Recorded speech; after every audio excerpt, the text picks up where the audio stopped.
আল্লাহ পাক সব কিছু দেখতে পান, আল্লাহ সব জানতে পান। আমরা যেখানে বসে বক্তৃতা করছি, আমরা যে কথা বলছি, এটাকে আল্লাহ জানেন না? আরো যদি বলেন জানেন না? জানার পরেও চতুর্দিকে এই মুহূর্তে ফেরেশতা দাঁড়িয়ে আছে। সুবহানাল্লাহ। ফেরেশতারা দাঁড়িয়ে আছে, একের পর এক, একজনের কাঁধের উপর আরেকজন ভর দিয়ে দিয়ে আরশে মুআল্লা পর্যন্ত ফেরেশতাদের এই কাফেলা চলে গিয়েছে। আল্লাহ পাক তাদেরকে এই মুহূর্তে হয়তো জিজ্ঞেস করছেন, ফেরেশতারা কোথা থেকে এসেছো? ফেরেশতারা বলছে, আল্লাহ কিছু লোকদেরকে দেখলাম, ওমর রাদিয়াল্লাহু তাআলা আনহু একতা সংগঠন তৈরি করেছে চকরিয়ার ৩ নম্বর ওয়ার্ডে।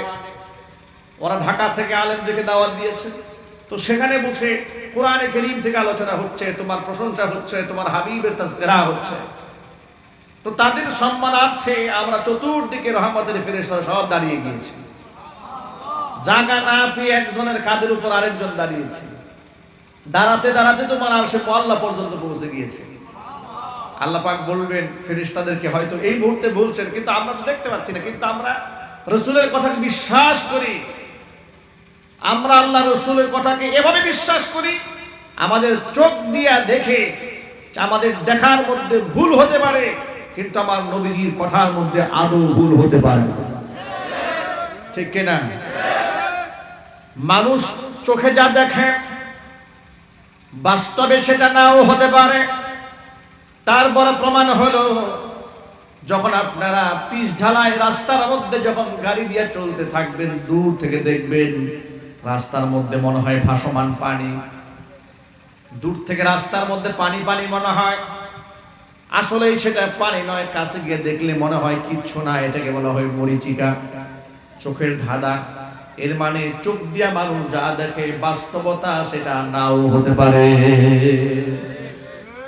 বিশ্বনবী মুহাম্মদ রাসূলুল্লাহ সাল্লাল্লাহু আলাইহি ওয়াসাল্লামের কথাকে আমরা এমন ভাবে বিশ্বাস করি, নিজের চোখ দিয়ে দেখে যা বিশ্বাস করতাম, হুজুরের কথাকে কোরআন সুন্নাহ জেনে তার থেকে বেশি বিশ্বাস করি। আল্লাহর নবী বলেছেন, ফেরেশতারা যখন চতুর্দিকে দাঁড়িয়ে যায়, আল্লাহ পাক জানতে চান ফেরেশতারা কোথা থেকে আগমন করেছো। ফেরেশতারা বলে, জমিনে তোমার কিছু বান্দারা তোমার প্রশংসা করছে আল্লাহ। আমরা চতুর্দিকে ভিড় করে আমরা দাঁড়িয়ে গিয়েছি। আল্লাহ পাক বলেন, আমার ওই বান্দারা কি চায়? ফেরেশতারা বলে, রব্বুল আলামিন তোমার এই বান্দারা তোমার কাছে জান্নাত চায়। আল্লাহ পাক বলেন, আমার ওই সমস্ত বান্দারা কি জান্নাত কখনো দেখেছে? বলে, না, দেখে নাই। যদি জান্নাত দেখতো তো কি হতো? তো জান্নাতে যাওয়ার জন্য আরো বেশি পাগল পারা হয়ে যেত। আমার বান্দারা কিসের থেকে পানাহা চায়? ফেরেশতারা বলে, রব্বুল আলামিন তোমার ওই সমস্ত বান্দারা জাহান্নামের আগুন থেকে পানাহা চায়। আল্লাহ পাক জিজ্ঞেস করেন, ফেরেশতারা আমার বান্দারা জাহান্নামের দৃশ্য কখনো দেখেছে? এর ভয়াবহতা কি কখনো দু চোখ দিয়ে দেখেছে? বলে না। রব্বুল আলামিন ওরা তোমার জান্নাতও দেখে নাই, ওরা জাহান্নামও দেখে নাই। আল্লাহ পাক তখন বলে, জাহান্নাম যদি দেখতে পেত তাহলে কি হতো? ফেরেশতারা বলেন, রব্বুল আলামিন তাহলে ওই জাহান্নামের আগুন থেকে আরো বেশি পলায়ন করার জন্য উদ্যত হয়ে যেত। আল্লাহ পাক বলেন, ওই সমস্ত বান্দারা আমি আল্লাহর এত বড়ত্বের কথা বলে, আমি আল্লাহ এত মহান, এত সম্মানিত, ওই সমস্ত বান্দারা কোনদিন আমি আল্লাহকে দেখেছে? বলে না। রব্বুল আলামিন তারা তোমাকে কখনো দেখে নাই। আল্লাহ পাক বলেন, আমার বান্দারা যদি দেখতো তাহলে কি হতো? রব্বুল আলামিন তোমাকে যদি বান্দারা দেখতে পেত তাহলে অধিক হারে তোমার প্রশংসা আরো বেশি করত। আল্লাহ পাক বলেন, ফেরেশতারা দুনিয়ার যে সমস্ত মানুষেরা আমাকে না দেখে আমাকে বিশ্বাস করে, আমার জান্নাত না দেখে জান্নাত চায়, জাহান্নামের আগুন না দেখে জাহান্নামের আগুন থেকে পানাহা চায়, তোমরা সাক্ষী থাকো আমি আমার ওই সমস্ত উপবিষ্ট বান্দা বান্দীদের তামাম জিন্দেগির গুনার খাতা বলে মাফ করে দিলাম। ফেরেশতাদের ভেতর থেকে একজন ফেরেশতা ডাক দিয়ে বলে, রব্বুল আলামিন ওই কাফিলার ভিতরে ওই সমস্ত উপবিষ্ট মানুষের মধ্যে এমন কিছু মানুষ ছিল যারা কোরআন শোনার জন্য বসে নাই, কিংবা তোমার প্রশংসা করতেও বসে নাই, এমনিতেই তারা রাস্তা দিয়ে যাচ্ছিল, অনেক মানুষ বসে আছে বিদায় তারা সেখানে গিয়ে অংশগ্রহণ করেছে, তো তাদেরকেও কি তুমি মাফ করে দিবা? আল্লাহ রাব্বুল আলামিন বলেন, হুমুল জুলাসা লা ইয়াশকা বিহিম জালিসুহুম, এই সমস্ত বান্দারা যারা আমি আল্লাহর প্রশংসা করে, বসে বসে আমার সম্মান, আমার গুণকীর্তন করে, ওই সমস্ত বান্দাদের সম্মান এতটা বেশি, তাদের গা ঘেঁষে যদি কেউ বসে সেও বঞ্চিত হয় না, তারাও মাগফিরাত প্রাপ্ত হয়ে যায়। জোরে বলেন সুবহানাল্লাহ। এজন্য ভাইরা আমার, এখানে আমরা যারা বসেছি, আল্লাহর কাছে আমাদের দাম আছে না নাই? আর যদি বলুন না, ইজ্জত আছে না নাই? আল্লাহ পাক যেন আমাদেরকে যেভাবে পর্যবেক্ষণে রেখেছেন, আল্লাহ সব জানে, জানার পরেও ফেরেশতাদের সাথে কথাগুলো শেয়ার করে বান্দার মর্যাদাকে প্রতিষ্ঠিত করার জন্য। আল্লাহ পাক, আল্লাহকে আমরা কেউ দেখতে পাই না, দেখতে পাই? যদি বলেন না আপনারা দেখতে পাই? দুনিয়ার চর্মচক্ষু দিয়ে আল্লাহকে কখনোই দেখা সম্ভব নয়। কোরআন মাজিদ আল্লাহ ঘোষণা দিয়ে বলে দিয়েছেন, লা তুদরিকুহুল আবসার ওয়া হুয়া ইউদরিকুল আবসার ওয়া হুয়াল লাতীফুল খাবীর। তামাম পৃথিবীর সমস্ত চক্ষু একত্রিত করেও আমি আল্লাহ জাত সত্তার দিকে যদি ফোকাস দেয়, তাদের এই চোখের লেন্সের মধ্যে আমি আল্লাহকে জায়গা দিতে পারবে না। আমি আল্লাহ এত বড়, এত বিশাল। আল্লাহু আকবার বলেন। আর যদি বলেন আল্লাহু আকবার। লা তুদরিকুহুল আবসার, বাসার এক বছর, আবসার বহু বছর, মানে সমস্ত দৃষ্টি একত্রিত করে আমি আল্লাহর দিকে যদি ফোকাস দেয়, এদের এই লেন্স দিয়ে আমি আল্লাহ এত মহান, এত বিশাল, এত বিরাট, এই লেন্স দিয়ে তাদের চোখের ভেতরে আমি আল্লাহকে ধারণ করার ওদের যোগ্যতা নাই। কিন্তু ওয়া হুয়া ইউদরিকুল আবসার, পৃথিবীর সমস্ত দৃষ্টিধারী মানুষগুলোকে আমি আল্লাহ পাক সার্বক্ষণিক আমার তত্ত্বাবধানে এবং পর্যবেক্ষণের মধ্যে রাখি। ইন্নাল্লাহা লা ইয়াখফা আলাইহি শাইউন ফিল আরদি ওয়ালা ফিস সামা, আসমানে জমিনে আমি আল্লাহর অগোচরে কিছুই হয় না। সুবহানাল্লাহ। আমি আল্লাহ সব জানি, এমন কিছু নাই যেটা আমি আল্লাহ জানি না। আমি আল্লাহ সব জানি। বান্দাকে সৃষ্টি করে অথই সমুদ্র আমি আল্লাহ ফেলে দেই নাই। আমি আমার বান্দাদের জন্য সঠিক পথের দিশা দিয়ে দিয়েছি। প্রত্যেক জামানায় তার যুগের মানুষগুলাকে, প্রত্যেক জামানার মানুষগুলাকে জাহান্নাম থেকে মুক্ত করে জান্নাতে নিয়ে যাওয়ার জন্য আমি যুগে যুগে নবী রাসূল পাঠিয়ে দিয়েছি। লক্ষ লক্ষ নবী রাসূল আল্লাহ পাক মানবতার মুক্তির জন্য এই পৃথিবীতে প্রেরণ করেছেন। আবার নবীগণ যখন জমিন থেকে বিদায় হয়েছেন, তখন তাদের ধর্মগুলা এই পৃথিবীর স্বার্থান্বেষী মহলের মানুষগুলা বিকৃত করে ফেলে দিয়েছে। পর্যায়ক্রমে সেই ধর্মের সংশোধনের জন্য আল্লাহ পাক আরেকজন নবী পাঠিয়েছেন। আবার যখন তার দাওয়াতি মিশন চলেছে, মানুষেরা জান্নাতের ঠিকানা খুঁজে পেয়েছে, আবার সেই নবীর যখন ইন্তেকাল হয়েছে, আবার যখন কোন নবীর জামানা গ্যাপ হয়েছে, আবার মানুষদেরকে শয়তান গুমরা করে দিয়েছে। কিন্তু নবুয়তের জামানা থেকে এই পৃথিবীর মানুষদেরকে আল্লাহ বেশি দিন খালি রাখেন নাই। একমাত্র নবী ঈসা রূহুল্লাহ থেকে আমাদের নবী বিশ্বনবী মুহাম্মদ রাসূলুল্লাহ সাল্লাল্লাহু আলাইহি ওয়াসাল্লামের মাঝে 570 বছর পর্যন্ত একটা লম্বা গ্যাপ ছিল, যার কারণে বিরাট এবং বিশাল একটা অংশ শিরক, বেদাত, কুফরি, খুরাফাত, কুসংস্কারে মানুষ নিমজ্জিত হয়েছিল। পৃথিবীর বহুলাংশ মানুষ, যেহেতু লম্বা সময় নবীদের সান্নিধ্য থেকে এই পৃথিবীর মানুষ মুক্ত ছিল, মাহরুম ছিল, যার কারণে অসংখ্য লোকেরা নিজের মন মস্তিষ্ক প্রথা অনুযায়ী, চিন্তা চেতনা অনুযায়ী যেভাবে খুশি মানুষেরা সেভাবে ধর্ম পালন করে বিভ্রান্ত হয়েছে। ঈসা আলাইহিস সালাতু ওয়াসসালাম যখন দুনিয়াতে ছিলেন, কেউ তার ধর্ম পরিবর্তন করতে সাহস পায় নাই। তার কারণ ঈসা আলাইহিস সালাতু ওয়াসসালামকে আল্লাহ পাক পূর্ণ হেদায়েত দিয়ে তার উপর ইনজিল কিতাব আল্লাহ পাক নাজিল করে তাকে পরিচালনা করেছেন। জোরে পান সুবহানাল্লাহ। একটা পর্যায়ে নবী ঈসা আলাইহিস সালাতু ওয়াসসালামকে 33 বছর বয়সে এই জমিন থেকে আল্লাহ জিন্দা আসমানে উঠিয়ে নিয়েছেন। আল্লাহু আকবার বলেন। ঈসা আলাইহিস সালাম কি মারা গিয়েছেন না জীবিত উঠিয়ে নিয়েছেন? কে উঠিয়ে নিয়ে গিয়েছেন? আর জোরে বলতে হবে কে নিয়েছেন? এই তথ্য আমরা পেয়েছি কোরআন থেকে। আল্লাহ পাক বলছেন মা কতালুহু ওয়া মা সালাবুহু। ইহুদিরা তো বলে যে আমরা ঈসাকে হত্যা করেছি, শুলে চড়িয়েছি। না, আল্লাহ পাক বলে যে না, মা কতালুহু ওয়া মা সালাবুহু, আমার নবী ঈসাকে ওরা হত্যাও করে নাই, শুলেও বিদ্ধ করে নাই। ওয়ালাকিন শুববিহা লাহুম, তাদেরকে ধাঁধায় ফেলে দেওয়া হয়েছিল। যে লোকটা চক্রান্ত করে আমার নবী ঈসাকে হত্যা করতে চেয়েছিল তার চেহারা আমি ঈসার মতো বানিয়ে দিয়েছিলাম, আর আমি আমার নবী ঈসাকে আসমানে সসম্মানে উঠিয়ে নিয়েছিলাম। ঈসা মনে করে ওই লোকটাকে তারা পিটিয়েছে, শুলে বিদ্ধ করেছে। যার কারণে এই পৃথিবীতে খ্রিস্টানেরা যে ক্রুসেড বানিয়েছে, এই ক্রুসেডটা মিথ্যা, সম্পূর্ণ অসত্য। আরেকটা কথা বলি, এই দুনিয়াতে আমরা এসেছি, আমরা আশরাফুল মাখলুকাত মানুষ। আল্লাহ পাক বড় মায়া করে, দয়া করে, মহব্বত করে আমাদেরকে সৃষ্টি করেছেন। জান্নাত এবং জাহান্নামের রাস্তাটাও আল্লাহ পাক আমাদেরকে পরিষ্কারভাবে বুঝিয়ে দিয়েছেন। সুবহানাল্লাহ বলেন। এই কোরআন শরীফ যদি আমাদের হাতে না থাকতো তাহলে সত্য কোনটা মিথ্যা কোনটা এটা আমরা সহজে উপলব্ধি করতে পারতাম না। কিন্তু যেহেতু আমাদের সামনে গাইডলাইন কোরআন আছে, হক বোঝা কি আমাদের জন্য কঠিন হয়ে দাঁড়িয়েছে এখন না সহজ? সহজটা করলেন কে? আল্লাহ নাম বলতে কষ্ট হয় নাকি? সহজটা করলেন কে? আল্লাহ পাক বলেন ওয়া আলাল্লাহি কাসদুস সাবিলি ওয়া মিনহা জাইর। পৃথিবীর অসংখ্য বাঁকা পথ আছে যা শয়তান তৈরি করেছে।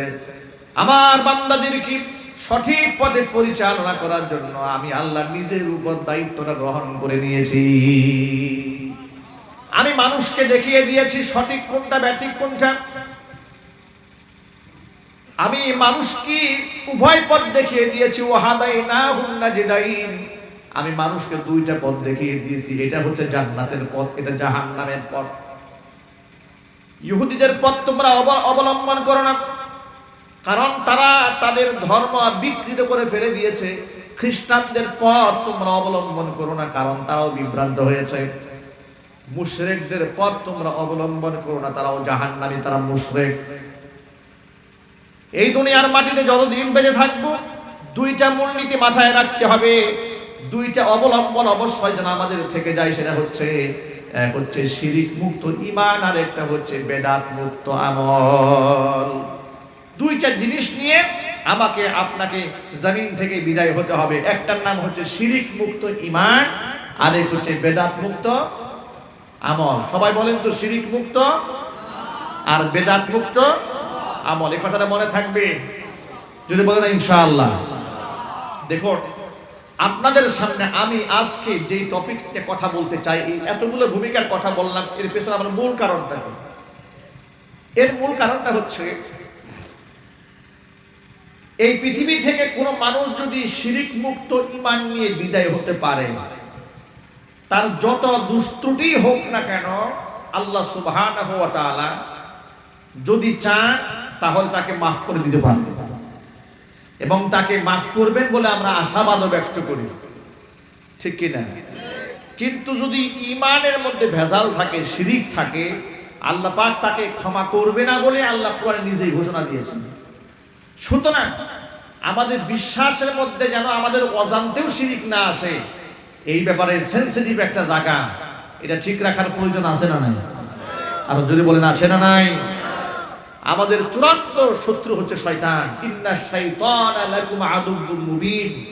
শয়তান সব সময় চাবে এই জাতিকে শিরকের মধ্যে মুবতালা করতে, বিদআতের মধ্যে ঢুকাই দিতে, ইসলাম থেকে খারিজ করে দিতে, ধর্মান্তরিত করে ফেলতে। শয়তানের চক্রান্ত কি থেমে আছে? যদি বলেন না, শয়তানের চক্রান্ত কি থেমে আছে না? অবিরত শয়তান চক্রান্ত চালিয়ে যাচ্ছে। আজকে আপনাদের সামনে আমি এই শিরকের ব্যাপারে কিছু কথা বলতে চাই, তাওহীদের ব্যাপারে কিছু কথা বলতে চাই। যে আমরা যারা মুসলমান, তারা পৃথিবী থেকে সম্পূর্ণ আলাদা একটা ধর্মে বিশ্বাসী, এবং একমাত্র সঠিক দিনের উপর আমরা বিশ্বাসী। অনেক মুসলমানরা এই কথা না বুঝে ইদানিং আমি বড় বড় ব্যক্তিদের মুখে শুনতে পাই যে আল্লাহই বলে দিয়েছে যার যার ধর্ম তার তার পালন করতে। কথা শোনেন, অনেক মুসলমানরা বলে যে আল্লাহ বলে দিয়েছে যার যার ধর্ম শেষে পালন করবে। এই কথা যদি আপনাকে মানতে হয় তাহলে মানতে হবে যে আল্লাহ মুশরিককে বলেছেন শিরিক করতে, খ্রিস্টানদেরকে বলছে ঈসা আলাইহিস সালামের পূজা করতে, আর মুসলমানদেরকে বলছে আল্লাহর ইবাদত করতে। এই কথাটা কি সঠিক? জবাব কিন্তু সবাই দিতে পারেন না। আল্লাহ কি খ্রিস্টানদেরকে বলেছে যে ঈসা আলাইহিস সালামের পূজা করো না? আল্লাহ কি মুশরিকদেরকে বলেছে তোমরা গরুর পূজা করো না? আর আল্লাহ মুসলমানদেরকে বলে দিয়েছে আমার ইবাদত করো? নাকি আল্লাহ পাকের নির্দেশ হচ্ছে তাম পৃথিবীর সমস্ত মানুষ গোলামি করবে কার? আর চিল্লায় বলতে হবে গোলামি হবে কার? আল্লাহ পাকের গোলামি হবে। খ্রিস্টানদেরকে আল্লাহ পাক এই কোরআনে বিভ্রান্ত বলেছেন, পক্ষান্তরে ইহুদিদেরকে আল্লাহ পাক লানত প্রাপ্ত বলেছেন। অভিশপ্ত জাতি ইহুদিরা, তারা নবী মুসা আলাইহিস সালাতু ওয়াস সালামের সাথে গাদ্দারি করেছিল, আল্লাহ পাক তাদেরকে লানত পেশ করেছেন। ঈসা রূহুল্লাহর সাথে খ্রিস্টানেরা বাড়াবাড়ি করেছে, আল্লাহ পাক এদেরকে বিভ্রান্ত করেছেন দিয়েছে। কেমন বাড়াবাড়ি করেছে লক্ষ্য করেন। সম্মান দিতে দিতে দিতে দিতে এক পর্যায়ে অতি ভক্তি, কথা বল, অতি ভক্তি চোরের লক্ষণ। দেখেছেন? এই জবাবটা আপনারা জানেন। ঈসা আলাইহিস সালামকে সম্মান দিতে দিতে দিতে দিতে কত উপরে তারা উঠিয়ে ফেলে দিয়েছে। তারা বলেছে যে না, ঈসা আমাদের নবী, শুধুমাত্র নবী না, ঈসাই হচ্ছে আল্লাহ। জোরে বলেন নাউজুবিল্লাহ। খ্রিস্টানরা যে ঈসা আলাইহিস সালামকে আল্লাহ বলেছে তার প্রমাণ আল্লাহ পাকের নিজের ভাষা। শুনেন আল্লাহ পাক কি বলেন। আল্লাহ পাক বলেন, লাকাদ কাফারাল্লাযীনা ক্বালু ইন্নাল্লাহা হুয়াল মাসীহু ইবনু মারইয়াম ওয়া ক্বালাল মাসীহু ইয়া বানী ইসরাঈল আ'বুদুল্লাহা রাব্বী ওয়া রাব্বাকুম ইন্নাহু মান ইউশরিক বিল্লাহি ফাকাদ হারামাল্লাহু আলাইহিল জান্নাহ ওয়া মা'ওয়াহুন নার ওয়া মা লিয-যালিমিনা মিন আনসার। আল্লাহ পাক বলেন, খ্রিস্টান কাফেররা, কাফির খ্রিস্টানেরা বলে ইন্নাল্লাহা হুয়াল মাসীহু ইবনু মারইয়াম, আল্লাহ তিনি তো মাসীহ ইবনে ঈসা, নাউজুবিল্লাহ, তিনি তো মাসীহ ইবনে মারইয়াম, অর্থাৎ মারইয়াম আলাইহিস সালাতু ওয়াস সালামের ছেলে ঈসাই হচ্ছে আল্লাহ। আল্লাহ তাআলা হযরত ঈসার রূপে দুনিয়াতে এসেছে। নাউজুবিল্লাহ, আসতে পারে না। আল্লাহ বলছে যে খ্রিস্টানদের বিশ্বাস এটা, অথচ ঈসা আলাইহিস সালাম বনী ইসরাঈলকে ডেকে ডেকে এই কথা বলতো, ইয়া বনী ইসরাঈল, হে বনী ইসরাঈল লোকেরা, উ'বুদুল্লাহ রাব্বী ওয়া রাব্বাকুম, তোমরা আমার রব এবং তোমাদের রব আল্লাহর ইবাদত করো। কার ইবাদত? ওয়া মান ইউশরিক বিল্লাহ, যে ব্যক্তি আল্লাহর সাথে শরীক স্থাপন করবে, ফাকাদ হারামাল্লাহু আলাইহিল জান্নাহ, আল্লাহ পাক তার জন্য জান্নাতকে হারাম ঘোষণা করে দেবেন। ওয়া মা'ওয়াহুন নার, তার ঠিকানা হবে জাহান্নাম। ওয়া মা লিয-যালিমিনা মিন আনসার, আর এই সমস্ত জালেম যারা আমি আল্লাহর সাথে শিরিক করে তাদের কোনো সাহায্যকারী নাই। সাহায্যকারী আছে? তাহলে আপনারা বলেন তো, এই আয়াতে আল্লাহ সুবহানাহু ওয়া তাআলা খ্রিস্টানদেরকে মুমিন বললেন না কাফের বললেন? আরো জোরে বলেন না। এবার পরে আয়াত দেখেন। এরপরে আয়াত আল্লাহ পাক বলেন, লাকাদ কাফারাল্লাযীনা ক্বালু ইন্নাল্লাহা সালিসু সালাসা ওয়া মা মিন ইলাহিন ইল্লা ইলাহুন ওয়াহিদ ওয়া ইল্লাম ইয়ানতাহু আম্মা ইয়াকুলুনা লা ইয়ামাসান্নাল্লাযীনা কাফারু মিনহুম আযাবুন আলীম। পৃথিবীর খ্রিস্টানেরা বলে আমি আল্লাহ তো এক নই, তারা বলে তৃতীয়বাদী বিশ্বাসী, তারা বলে আল্লাহ হচ্ছে তিনের এক অংশ, এক হচ্ছে আল্লাহ, এক হচ্ছে মারিয়াম, আর এক হচ্ছে ঈসা। এই তিনে মিলে হলো আল্লাহ। খ্রিস্টানেরা হযরত মারিয়ামকে বলে ম্যারি, কি বলে? ম্যারি। আর ঈসা আলাইহিস সালাতু ওয়াস সালামকে বলে যিশু, কি বলে? যিশু। এই যে যিশু খ্রিস্ট বলে, তাদের ধর্মীয় বিশ্বাস হচ্ছে খ্রিস্টানরা। তারা এটাকে বিকৃত করে ফেলে দিয়েছে। ঈসা আলাইহিস সালাম এই কথা বলেননি। তারা বিশ্বাস করে বলে যে আল্লাহ হচ্ছে তিনের এক অংশ, এক হচ্ছে আল্লাহ, আরেক হচ্ছে হযরত মারিয়াম হচ্ছে আল্লাহর স্ত্রী, আর হযরত ঈসা হচ্ছে আল্লাহ পাকের পুত্র। জোরে বলেন নাউজুবিল্লাহ।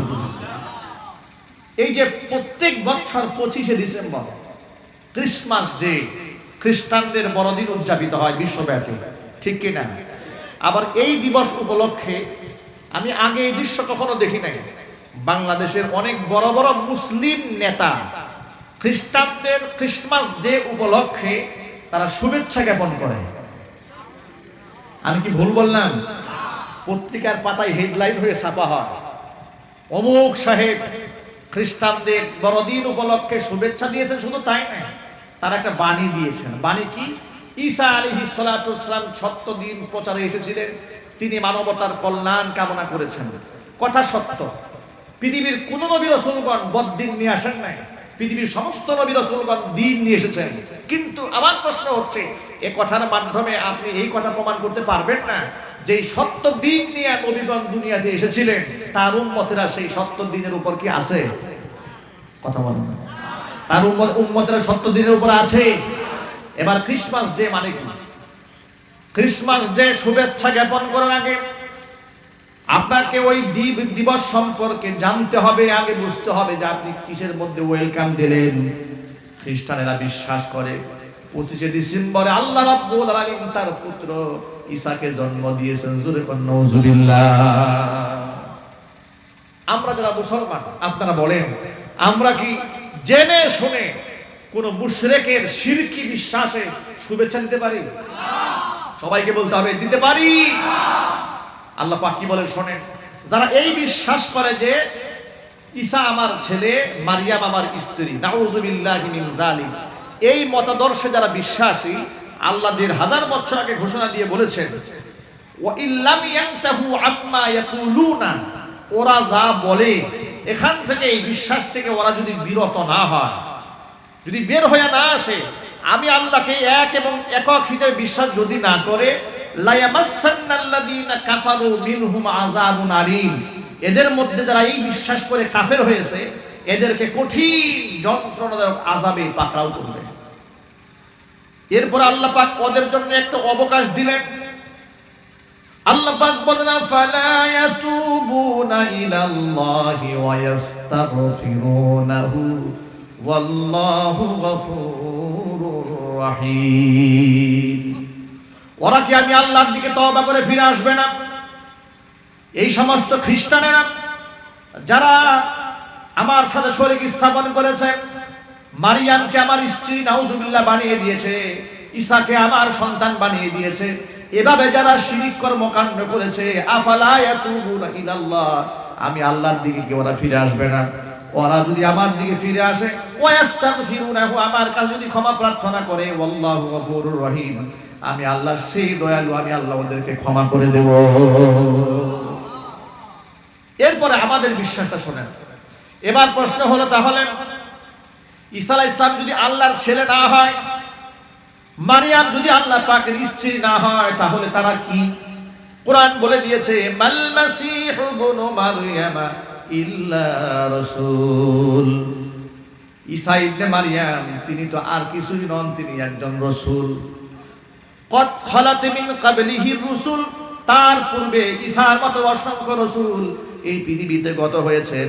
আর তার মায়ের কথা তোমরা জানতে চাও, মারিয়ামের কথা, ও উম্মুহু সিদ্দিকা, তার মা একজন সতী সাধ্বী সত্যবাদী নারী। জোরে বলেন সুবহানাল্লাহ।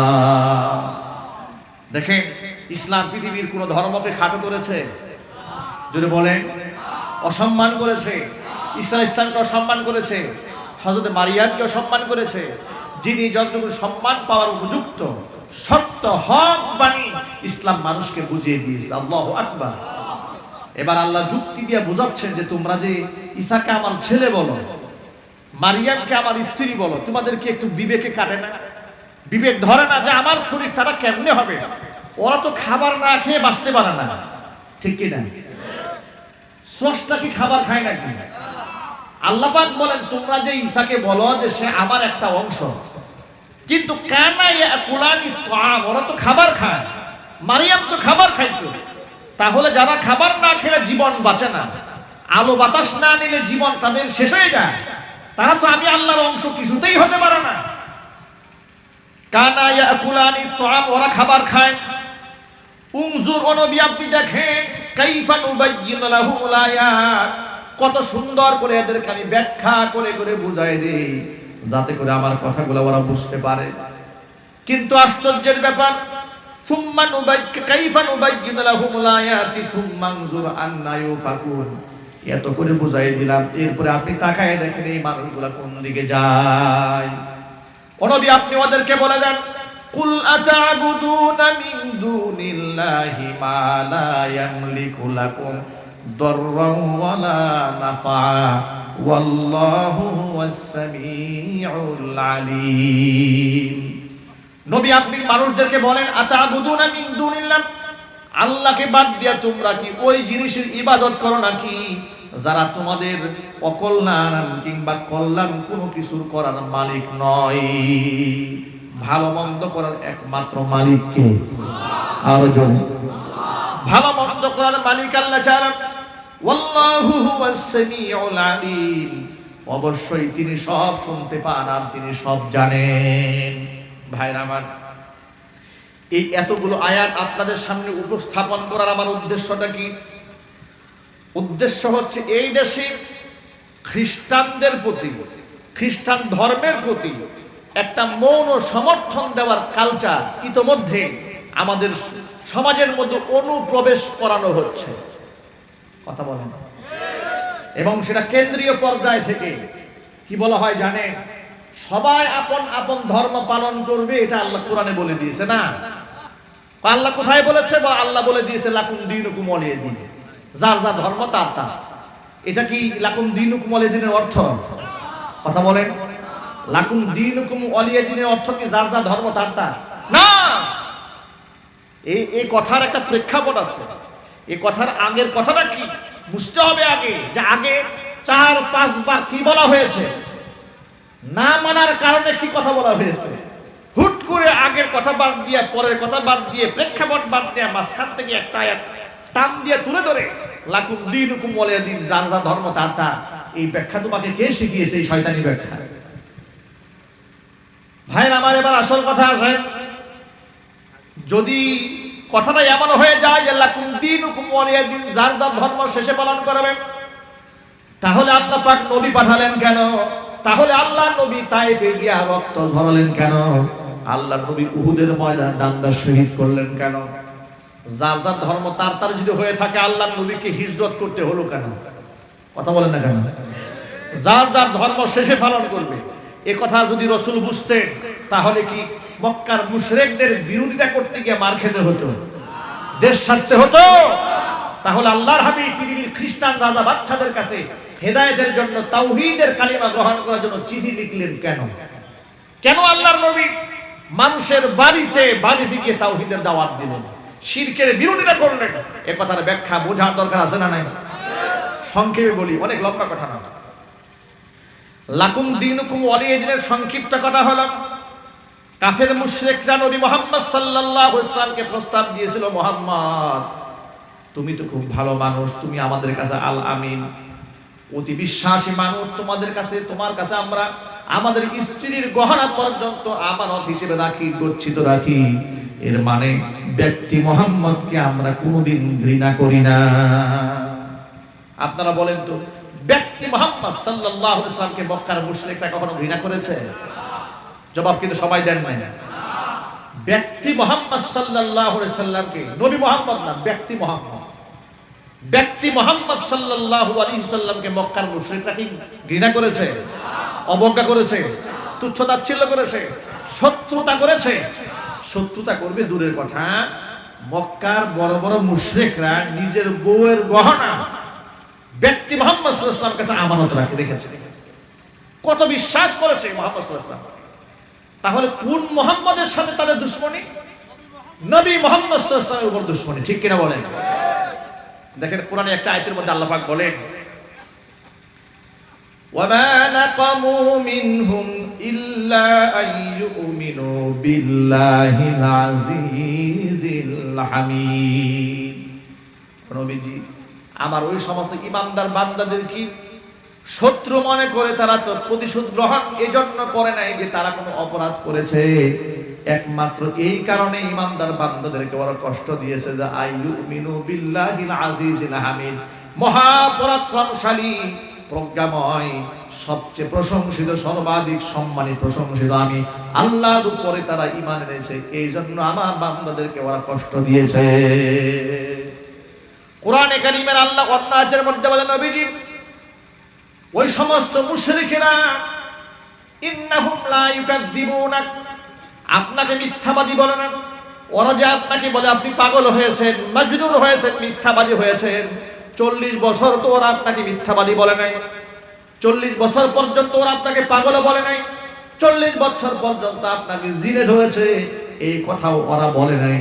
এর মানে আপনি ব্যক্তি মুহাম্মদকে ওরা মিথ্যাবাদী বলে না, ওয়ালাকিন্নাজ জালিমিনা বিআয়াতিল্লাহি ইয়াজহাদুন, মূলত ওরা আমার আয়াতকে অস্বীকার করে। কথা বলেন ঠিক কিনা? ওরা আপনি ব্যক্তি মুহাম্মদের সাথে মক্কার মুশরিকদের কোনো দুশমনী নাই, ওরা শত্রুতা করে, আমার আয়াতের সাথে শত্রুতা করে না। দেখেন আপনাদের সামনে একটা কথা বুঝাই বলি, বাংলাদেশে অসংখ্য আলেম ওলামা আছে, এদের সাথে ব্যক্তিগতভাবে এদেশের বুদ্ধিজীবীদের কোনো দ্বন্দ্ব আছে নাকি? আরো জোরে বলতে হবে।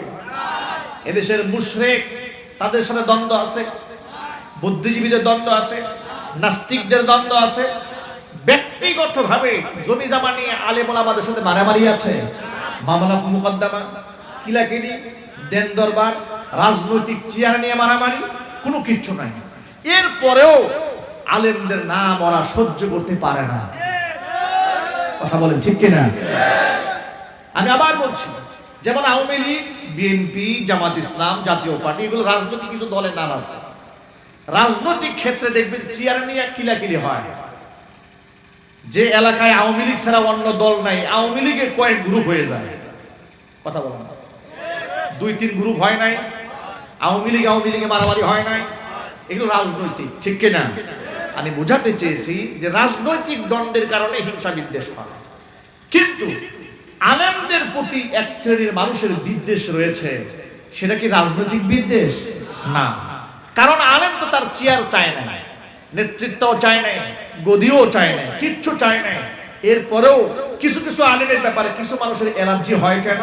এই সেই আগের বক্তব্য, হে রাসূল আপনাকে তো মিথ্যাবাদী বলে না, আপনার সাথে শত্রুতা নাই, ওদের শত্রুতা হচ্ছে আমার কোরআনের সাথে, হকপন্থী আলেমদের সাথে, এদেশের বেঈমান মুশরিকদের গাদ্দারি দুশমনী তাদের ব্যক্তিগত নয়, এটা কোরআনের সাথে দুশমনী। চিল্লায় বলেন ঠিক কিনা? আল্লাহু আকবার। আমার ভাইরা, তাহলে ঠান্ডা মাথায় এই লজিকটা বুঝে নিয়েছেন আপনারা, আশা করছি। সেটা হচ্ছে যে কোনো ব্যক্তি বিশেষের সাথে এদেশের ইসলাম বিরোধীদের কোনো প্রকারের বিদ্বেষ নাই, বিদ্বেষ হচ্ছে ইসলামী আদর্শের ক্ষেত্রে। কথা জোরে বলেন না, ঠিক কিনা? আমার বন্ধুগণ, আল্লাহ নবী সাল্লাল্লাহু আলাইহি সাল্লাম কি কাফেররা এবার বলল, মুহাম্মদ তোমাকে তো আমরা ব্যক্তিগতভাবে খুব ভালোবাসি, খুব পছন্দ করি, তোমার সাথে আমাদের একটু সামান্য দ্বন্দ্ব লেগে গেছে, মতাদর্শের দ্বন্দ্ব, বিশ্বাসের একটা দ্বন্দ্ব তৈরি হয়েছে, আমরা মিলেমিশে থাকলে তো সেই দ্বন্দ্ব আর থাকে না, আমরা দ্বন্দ্ব মিটাই ফেলতে পারি। নবী মুহাম্মদ সাল্লাল্লাহু আলাইহি ওয়াসাল্লাম বললেন যে আমি তো এটাই চাই, দ্বন্দ্ব না থাক, আমি এটা চাই। তাহলে সেই ফর্মুলাটা কি? এবার আবু জেহেল, উতবা, সাইবা, ওয়ালিদ ইবনুল মুগীরা, আবু সুফিয়ান সবাই মিলে রাসূলের কাছে ফর্মুলা দিল, মুহাম্মদ তোমার যেমন সাথীবর্গ আছে, তোমার যেমন সাহাবায়ে কেরাম আছে, তোমার যেমন অনুসারী আছে, তো আমাদের তো দলবল আছে, ঠিক কিনা? ইমামদারদের দল আছে, মুশরিকদের দল আছে না? মুশরিকরা বলল শোনো, তাহলে আমরা একটা কাজ করি। কি কাজ? আমরা সমন্বয় করি, যে ধর্মীয় দ্বন্দ্ব না রেখে মাঝে মাঝে আমরা সদল বলে মিলে তোমার আল্লাহকে সেজদা দিয়ে আসবো, আর মাঝে মাঝে বছরে 2-1 বার তোমরা মুসলমানেরা সবাই মিলে আমাদের দেব দেবী লাত, উজ্জা, মানাত, হুবল এদেরকে একটুখানি প্রণাম দিয়ে যাইবেন। এর দ্বারা কি হলো? কোনো দ্বন্দ্ব থাকলো না, আমরা সব দ্বন্দ্ব মিটাই ফেললাম। যেটাকে আজকের লেটেস্ট ভাষায় বলা হয় নিরপেক্ষ দৃষ্টি। বর্তমান জামানার আবু জেহেলের নাতিপুতিরা কিন্তু সেই কথাটাই বলে, যে কথা ১৫০০ বছর আগে আবু জেহেল বলেছে। কথা জোরে বলতে হবে, ঠিক কিনা? আবু জেহেল বলেছে পূজায় আসেন, আমরা আপনাদের ইসলামে যাব।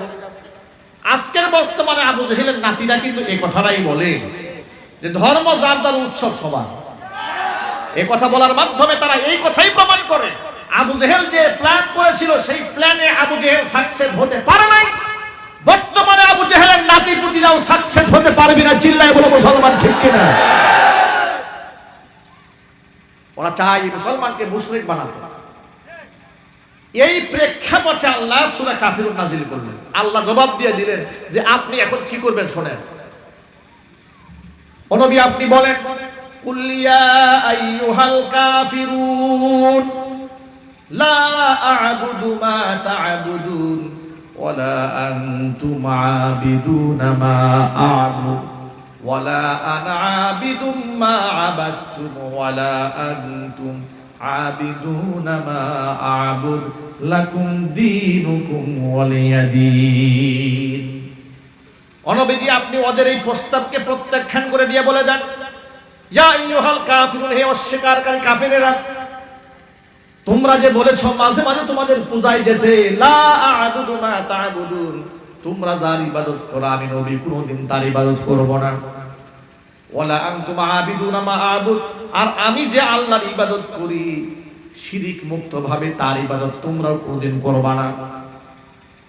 যেহেতু তোমরা যার ইবাদত বিগত জীবনে করেছো আমি করিনি, আমি বর্তমানে যা করছি বা বিগত জীবনে করেছি তোমরা করো নাই, ভবিষ্যতে তোমরা যার ইবাদত করবে তার ইবাদত আমি করব না, আর আমার ইবাদত তোমরা করবা না যেহেতু, সুতরাং লাকুম দীনুকুম ওয়ালিয়া দীন, তোমাদের ধর্ম তোমরা পালন করো, আমার ধর্ম আমি পালন করি, ভাগাভাগির সুযোগ নাই। আল্লাহু আকবার বলো, আর চিল্লা এখন আল্লাহু আকবার। এই লাকুম দীনুকুম ওয়ালিয়া দীন মানে লাকুম দীনুকুম, তোমরা তোমাদের ধর্ম নিয়ে থাকো, ওয়ালিয়া দীন আমি আমার ধর্ম নিয়ে থাকি। তোমার ওই পচা শিরক কুফরের মধ্যে আমাকে ডাক দিও না, আমি সেদিকে যাব না। আর এই দেশের মুসলমানরা এই আয়াতের অপব্যাখ্যা করে বানিয়ে ফেলেছে যে লাকুম দীনুকুম ওয়ালিয়া দীন মানে ধর্ম যার যার উৎসব। পাগলামি তো সীমা থাকা দরকার। এভাবে দ্বীনের তাহরিফ করেছে কিছু লোকেরা। ভাইরা মনে রাখবেন, এই পৃথিবীতে ধর্মের অপব্যাখ্যা করে কেউ অপব্যাখ্যাকৃত ধর্মকে টিকিয়ে রাখতে পারবে না। হক্কানে ওলামায়ে কেরাম তার দাঁত ভাঙ্গা জবাব দিয়ে দিবে। চিল্লা বলো, ঠিক কিনা? যুবকেরা এবার আসল কথায় আসেন। আল্লাহ সুবহানাহু ওয়া তাআলা জানাই দেন, হাবিব আমার, এই পৃথিবীতে বর্তমানে একটা ধর্ম সঠিক দিনের উপর আছে, একটা ধর্ম সঠিক, আর সব হয়ে গেছে বাতিল। খ্রিস্টান ধর্ম বাতিল হয়ে গিয়েছে, ইহুদি ধর্ম বাতিল হয়ে গিয়েছে, শিরিক যারা করে মুশরিক তাদের তো অস্তিত্ব আগে থেকেই ছিল না। এটা যুগ যুগ ধরে এই ভ্রান্ত, কোনো সন্দেহ নাই, ছিল জাহান্নামী। একমাত্র সঠিক একটা ধর্ম আছে, সেই ধর্মের নাম কি? আরো জোরে। এখন আপনারা বলতে পারেন, মুসলমানরা বলবে ইসলাম সত্য, মুশরিকরা বলবে হিন্দু সত্য, খ্রিস্টানরা বলবে আমারটা সত্য, মানবো কোনটা? এই তো প্রশ্ন আপনার হতে পারে। আমি যেটা বলবো সেটাও সঠিক না, ইহুদি যেটা বলবে সেটাও সঠিক না, খ্রিস্টান যেটা বলবে সেটাও সঠিক না, মুশরিক যেটা বলবে সেটাও সঠিক না। সঠিক হচ্ছে আমার আল্লাহ যেটা বলবে সেটা সঠিক। কথা ঠিক কি না? আমি আবার বলছি, হয়তো আপনি যুক্তি দিয়ে বলতে পারেন খ্রিস্টানেরা বলবে আমাদের ধর্ম সঠিক, মুশরিকরা বলবে আমাদের ধর্ম সঠিক, ইহুদিরা বলবে আমাদের ধর্ম সঠিক, মুসলমান বলবে আমার ধর্ম সঠিক। তখন আমি বলবো, কারো ব্যক্তিগত জবান দিয়া বকাবাজি করে কিংবা বিতর্ক করে ধর্ম জয় করা যাবে না। সঠিক কোনটা আর ব্যাঠিক কোনটা সেই ফয়সালা মানুষ দিবে না, সেই ফয়সালা দিবে একমাত্র আল্লাহ রাব্বুল আলামিন। এখন আপনারা হয়তো আরেকটা প্রশ্নের সম্মুখীন হবেন, সেটা হলো যে ধর্মীয় গ্রন্থ কোরআন দিয়ে প্রমাণ দিলে মানবো না, কারণ কোরআন তো মুসলমানদের কিতাব, এটা মানবো না। আমার প্রশ্ন হচ্ছে, মুসলমানদের কিতাব যদিও হয়, এটা আসমান থেকে নাজিলকৃত কিতাব, আমরা চ্যালেঞ্জ করে বলতে পারি এটা আল্লাহ পাকের কিতাব। তোমার বুকে যদি সাহস থাকে তাহলে চ্যালেঞ্জ করে বলো বাইবেল আল্লাহর কিতাব। কথা বলেন, এই চ্যালেঞ্জ করার সাহস কারো আছে? বেদ এটা আল্লাহর পক্ষ থেকে নাযিলকৃত কিতাব, এই সাহস পৃথিবীতে বলার কারো আছে? চিল্লায় বলেন। এর মানেটা কি? এর মানে হচ্ছে দাবি যে মিথ্যা তা তো চোখের সামনে প্রমাণিত। আমি তো আমার কথা অনুযায়ী বলি না ইসলাম সত্য, আমার আল্লাহ বলে দিয়েছেন ইন্নাদ দীনা ইনদাল্লাহি ইসলাম, একমাত্র আমি আল্লাহর কাছে গৃহীত ধর্মের নাম কি? আর চিল্লায় বলেন ইসলাম। ইসলাম ছাড়া অন্য কোনো কিছুই সঠিক নয়। আরেকটা হাদিস আপনাদের কি শোনাই। ওমর ফারুক রাদিয়াল্লাহু তাআলা আনহু একদিন তাওরাত কিতাবের একটা পৃষ্ঠা পড়তেছিলেন, এভাবে খুলে দেখতেছিলেন নবীজির সামনে। আল্লাহর নবী যখন দেখলেন ওমরের হাতে তাওরাতের কপি, দেখে হুজুরের চেহারা রক্তিম বর্ণ লাল হয়ে গেল। আল্লাহর নবী বিশ্বনবী মুহাম্মদ রাসূলুল্লাহ সাল্লাল্লাহু আলাইহি ওয়াসাল্লাম ওমরকে ডাক দিয়ে বলেন, ওমর লাউ কানা মূসা হাইয়ান লামা ওয়াসিআহু ইল্লা ইত্তিবাই। ও মূসা, তুমি যে তাওরাতের পৃষ্ঠা পড়ছো, এই তাওরাত কিতাব যে নবীর উপর নাজিল হয়েছে, ওই নবী মূসা যদি আজকে বেঁচে থাকতেন, আমি নবী মুহাম্মদ সাল্লাল্লাহু আলাইহি ওয়াসাল্লামের উপর ঈমান এনে মুসলমান হওয়া তার জন্য ফরজ হয়ে যেত। তুমি তাওরাতের পৃষ্ঠা পড়ছো, যে নবীর উপর নাজিল হয়েছে, সেই নবী মূসা যদি আজকে বেঁচে থাকতেন, লামা ওয়াসিআহু ইল্লা ইত্তিবাই, সেই নবীর জন্য আমি মুহাম্মদ সাল্লাল্লাহু আলাইহি ওয়াসাল্লামের উপর ঈমান আনা ফরজ হয়ে যেত। আল্লাহু আকবার বলেন।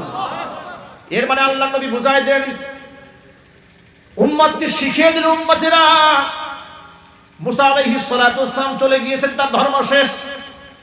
ঈসা রূহুল্লাহ চলে গিয়েছেন, তার ধর্ম শেষ। এই পৃথিবীতে সমস্ত নবীগণ বিদায় হয়েছেন, ধর্ম শেষ হয়ে গিয়েছে। চূড়ান্ত ধর্ম দিয়া, সঠিক দিন দিয়ে আল্লাহ কোরআন মাজিদ দিয়ে আল্লাহ পাক রাসূলকে পাঠালেন। কোরআন দিয়ে আল্লাহ নিজেই বলেন, হুয়াল্লাযী আরসালা রাসূলাহু বিল হুদা ওয়া দীনিল হাক্কি লিইয়ুযহিরাহু আলাদ দীনি কুল্লিহি ওয়া কাফা বিল্লাহি শাহীদা। আল্লাহু আকবার বলেন। আল্লাহ পাক বলেন, আমি আমার রাসূলকে পাঠিয়ে দিয়েছি দুইটা জিনিস দিয়ে। কয়টা? কয়টা? বিল হুদা ওয়া দীনিল হক। এক হচ্ছে সত্য দিন দিয়ে, আর এক হচ্ছে সত্য পথ দিয়ে।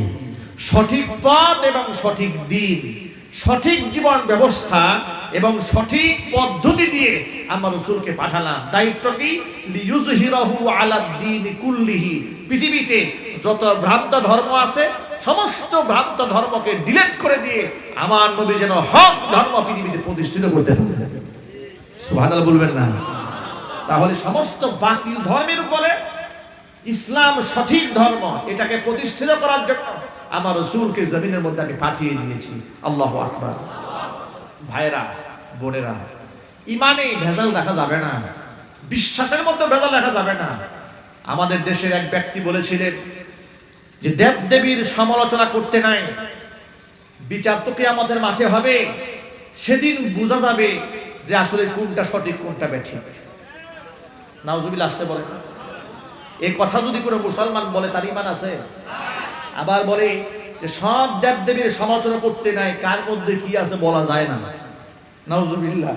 এই কথা বললে ঈমান থাকবে না। আমাদের বিশ্বাসটা কি শোনায়? হ্যাঁ, আমরা অন্যের ধর্মের গালিগালাজ করা, তাদের উলঙ্গ সমালোচনা করা আল্লাহ হারাম করেছেন কোরআন আয়াত নাযিল করে, যে প্রত্যেকটা মানুষকে আপন আপন ধর্ম পালনের স্বাধীনতা দেওয়া হয়েছে।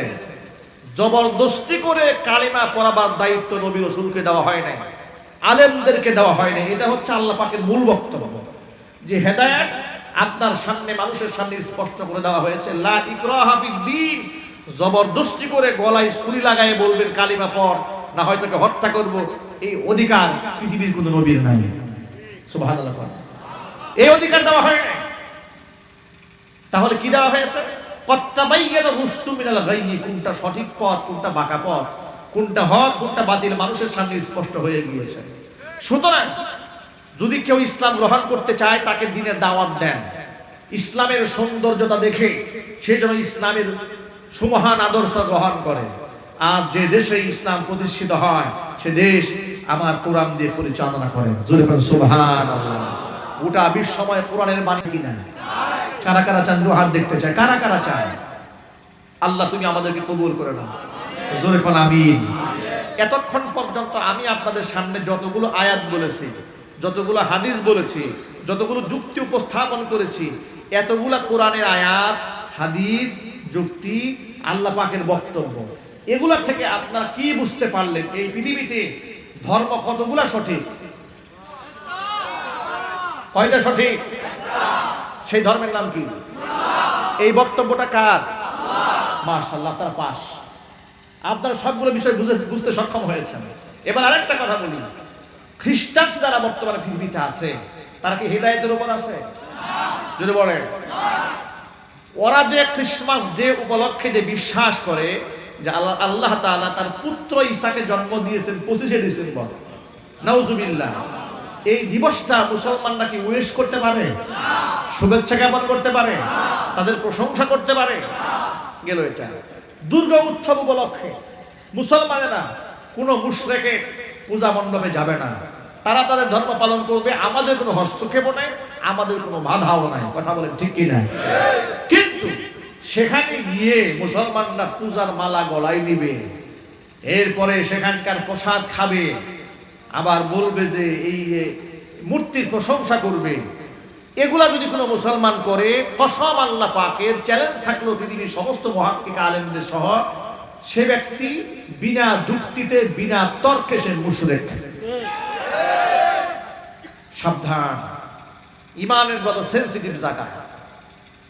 যদি আপনি বলেন যে আমি পূজায় গেলেও আমার ইমান ঠিক থাকে, নামাজ না পড়লেও ইমান ঠিক থাকে, সুদ খাইলেও ইমান ঠিক থাকে, ঘুষ খাইলেও ইমান ঠিক থাকে, তাহলে কোরআন শরীফ আয়াত নাযিল করলেন কি আল্লাহ গোড়ার ডিমের জন্য? এই যে এত কথা আল্লাহ বুঝালেন মানুষকে যে এটা সঠিক, এটা ব্যাঠিক, এটা জান্নাতের পথ, এটা জাহান্নামের পথ, আল্লাহ নিজে বলে দিলেন। সবকিছু বর্ণনা করার পরেও আপনি সব ডোন্ট কেয়ার, কিচ্ছু মানলেন না যে আমি এত যুক্তি তর্ক বুঝি না, আমার ধর্ম যার উৎসব সবার, আমাকে শিরকি অনুষ্ঠানে যাইতে হবে যেহেতু আমি বড় নেতা। তোমাকে এই সমস্ত পাগলামি কে শিখিয়েছে? নিজের ঈমান বিক্রি করে আল্লাহ পাক কাউকে নেতৃত্ব দিতে বলে নাই।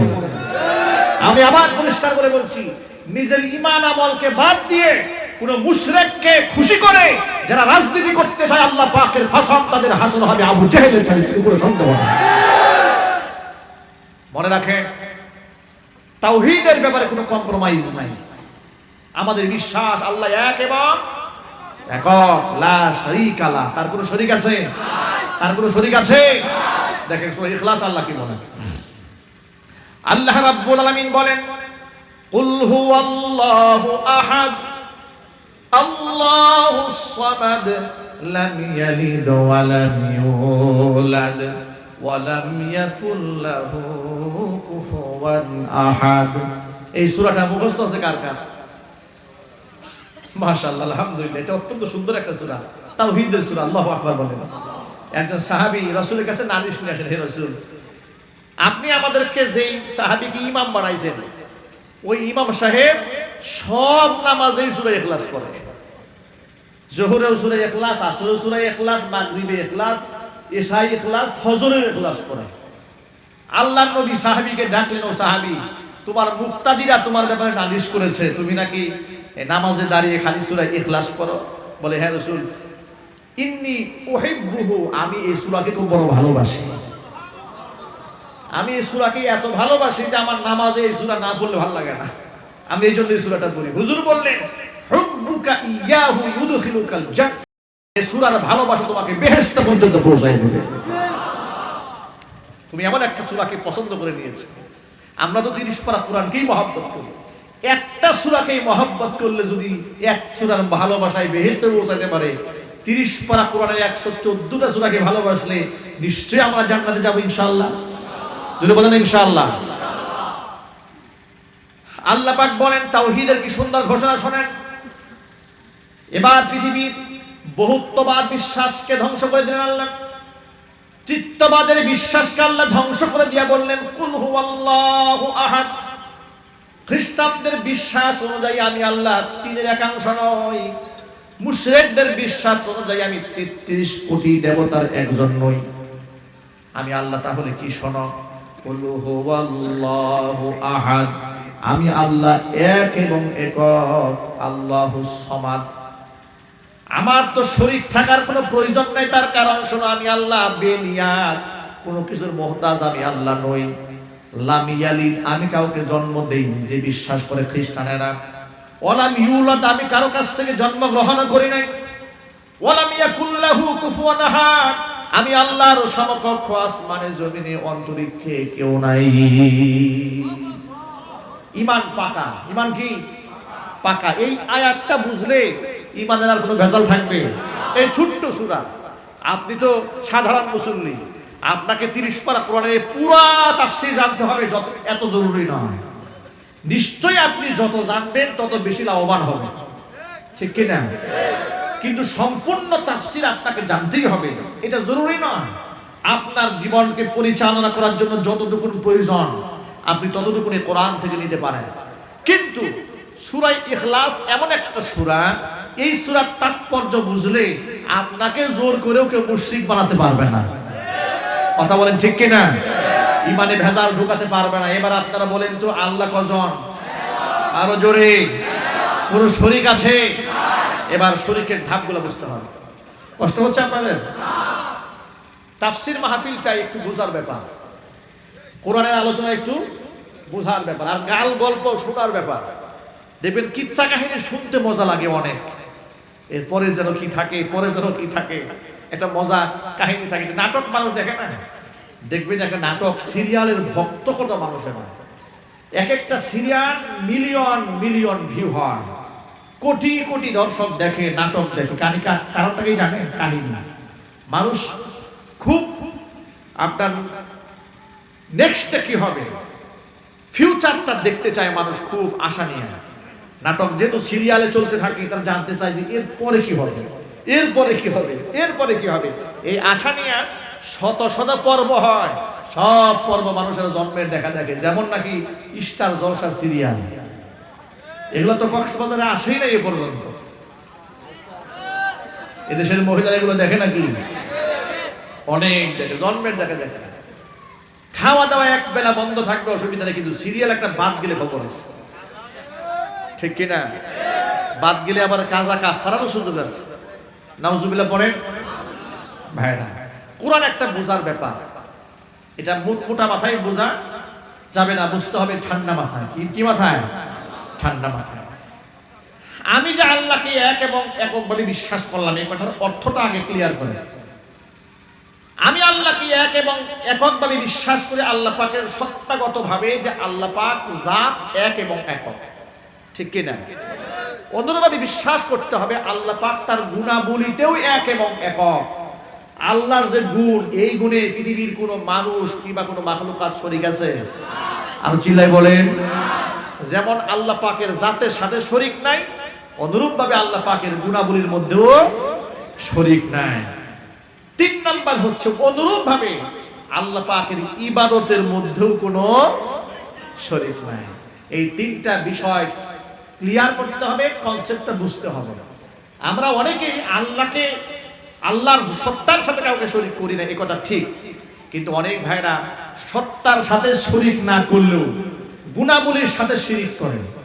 যেমন নাকি কয়েকদিন আগে মাইজ ভান্ডারীর এক ভণ্ড, আমি জানি না ওর নাম কি, কিস্তি টুপি মাথায় দিয়ে মাইকের সামনে বসে মানুষকে শোনাচ্ছে যে আমাদের বোঝা দরকার যে দয়াল বাবার কাছে যদি কেউ যায়, যে মহিলাদের বাচ্চা হয় না তারা বাচ্চা পেয়ে যায়।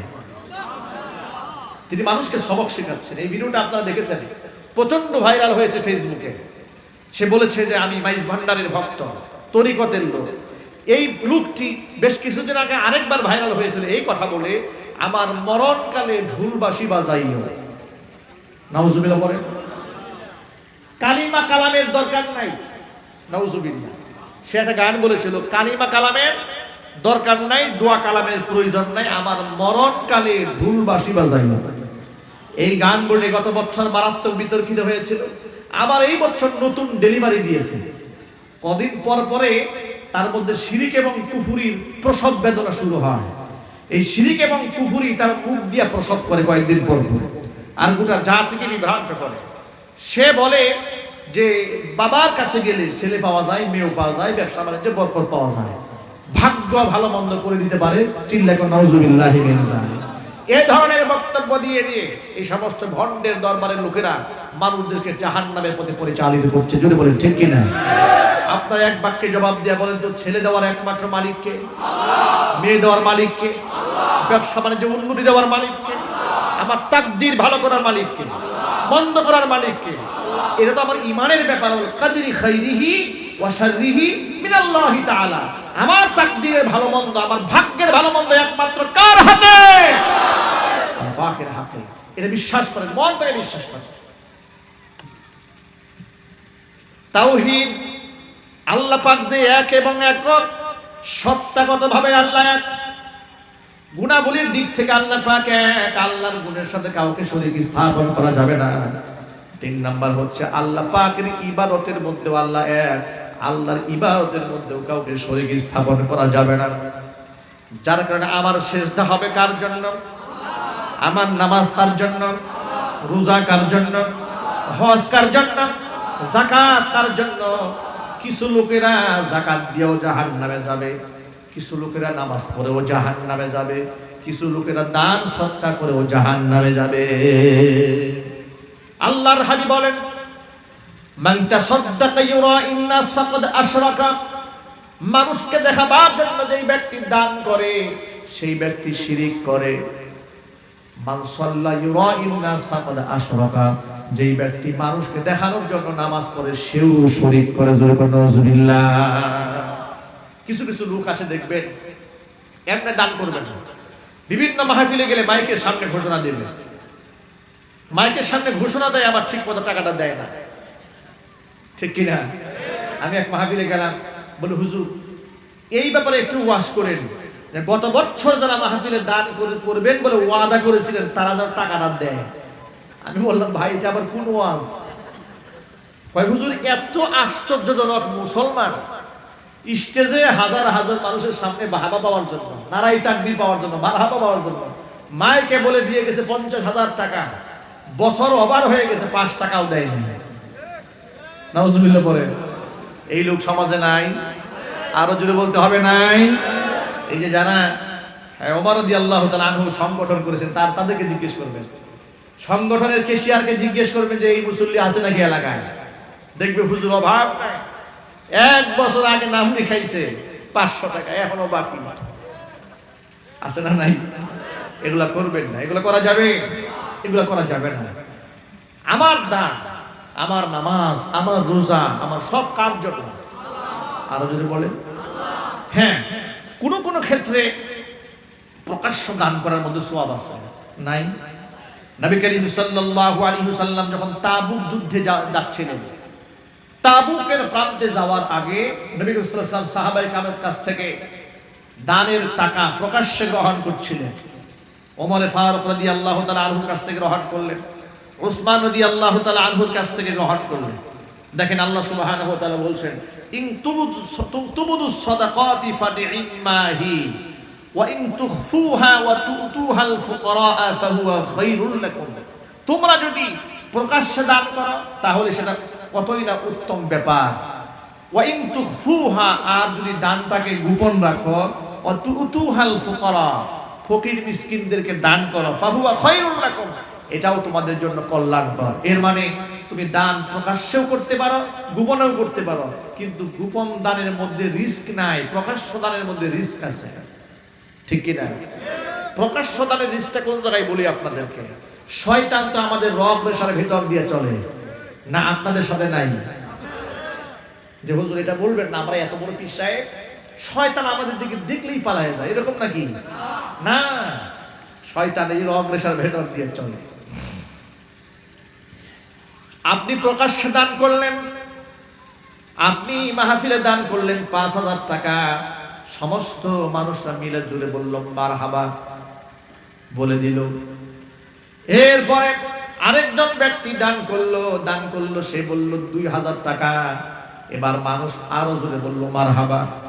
এখন যে 5,000 টাকা দিয়েছে মনে মনে ভাবলো ব্যাপারটা কি, ও দিল 2,000 টাকা, ওর মারহাবা দেখি আমার চাইতে বড়। বেজাল আছে না নাই? প্যাঁচ লাগছে না। মানে প্রকাশ্যে দান করতে গিয়ে, হ্যাঁ, এই প্রকাশ্য দানের সওয়াব কোনটা? যে আমাকে দেখে আরো একজন উৎসাহিত হতে পারে, ঠিক কি না? এটা হচ্ছে প্রকাশ্য দানের নিয়ত। কিন্তু এই নিয়তটাকে শয়তান কিছু সময়ের মধ্যেই বদলায় দিতে পারে। শয়তান বলবে, বেটা দেখেছিস, তুই দিলি ৫,০০০ টাকা, হুজুরে একবার মারহাবা বললো, আর ও ২,০০০ টাকা দিয়েছে, ওকে ২বার মারহাবা বলছে। হুজুর এটা কোনো কাজ করলো নাকি? ওরে শয়তান সারা রাত ঘুরাইছে, ওরে সারা রাত ঘুরাইছে ওর দান শেষ করার জন্য। দান তো শেষ, সকালবেলা হুজুরে ধরছে, হুজুর কমিটিকে দেখেন, বিচার হবে আজকে। কি বিচার হবে? আমার টাকা কি হালাল না? বলে হ্যাঁ অবশ্যই হালাল। আমি কি খুশি মনে টাকা দেই না? হ্যাঁ দিয়েছেন আপনি টাকা। তা আমি টাকা দিলাম, হুজুর একবার মারহাবা বললেন, আর উনি ২,০০০ টাকা দিল, আমি দিলাম ৫,০০০। আমার মারহাবা ছোট, ওনারা মারহাবা বড় কেন বলেন? লাগছে না প্যাস? ওর যে নিয়ত যা ছিল আল্লাহর জন্য দান করেছে সব শেষ। প্রকাশ্য দানের মধ্যে রিস্ক আছে, ঝুঁকি আছে, এই জন্য গোপনে গোপনে বেশি দান করবেন। আল্লাহু আকবার বলেন। গোপনে দান করলে কি হয় শোনেন। আল্লাহর নবী সাল্লাল্লাহু আলাইহি সাল্লাম বললেন, রাজুলুন তাসাদ্দাকা বিয়ামিনিহি হাত্তা লা তা'লামা শিমালুহু মা তুনফিকু ইয়ামিনুহু। কোন বান্দা যদি এই দুনিয়াতে ডান হাতে যা খরচ করে বাম হাত টের পায় না, এমন যদি হয়, আল্লাহ পাক তার উপর এমন রহমত নাজিল করবেন কিয়ামতের মাঠে, আরশের ছায়া ছাড়া যেদিন আর ছায়া থাকবে না, সেদিন আল্লাহ পাক তার আরশের ছায়া তলে ওই ব্যক্তিকে স্থান করে দেবে। গাজীপুর জেলা কালীগঞ্জ থানা। আমার জীবনে একটা তিক্ত অভিজ্ঞতা আপনাদের সামনে শেয়ার করি।